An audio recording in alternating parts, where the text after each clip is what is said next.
CM Revanth రెడ్డిపై మాజీ మంత్రి జగదీష్ రెడ్డి తీవ్ర స్థాయిలో విరుచుకుపడ్డారు. యూరియా బస్తాలు ఇవ్వలేని దుస్థితిలో కాంగ్రెస్ సర్కార్ ఉందని విమర్శించారు. కరెంటు మీద కమిషన్ రిపోర్టు బయటికి రానివ్వడం లేదన్నారు. కాళేశ్వరం మీద సీబీఐ విచారణను హైకోర్టు ఆపిందని పేర్కొన్నారు. కేసీఆర్, కేటీఆర్ను సీఎం రేవంత్ ఎక్కువగా తలుచుకుంటున్నారని తెలిపారు. తెలంగాణకు కేసీఆరే శ్రీరామ రక్ష అని జగదీష్ రెడ్డి తెలిపారు. కేసీఆర్ పై జరుగుతున్న కుట్రల వెనక చంద్రబాబు, మోదీ హస్తం ఉందన్నారు.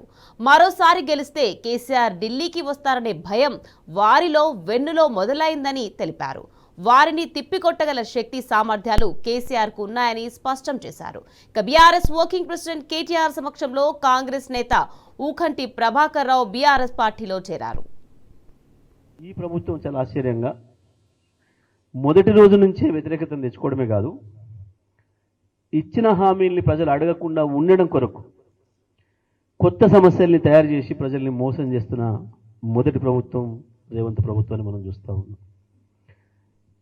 ఇండ్లు కట్టిస్తానంటే నమ్మిరు, కానీ కొత్తగా ఇండ్లు కట్టేయమని అడిగి అక్కర లేకుండా ఉన్న ఇండ్లనే కూలగొట్టడం మొదలుపెట్టిండు హైడ్రా పేరు మీద.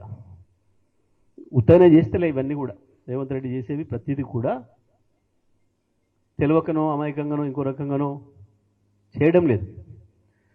ప్రజలు నన్ను ప్రశ్నించవద్దు, నేను ఇచ్చిన హామీల మీద మాట్లాడవద్దు అంటే రోజుకు ఒక కొత్త సమస్యను తెచ్చిపెట్టాలి ప్రజలకి.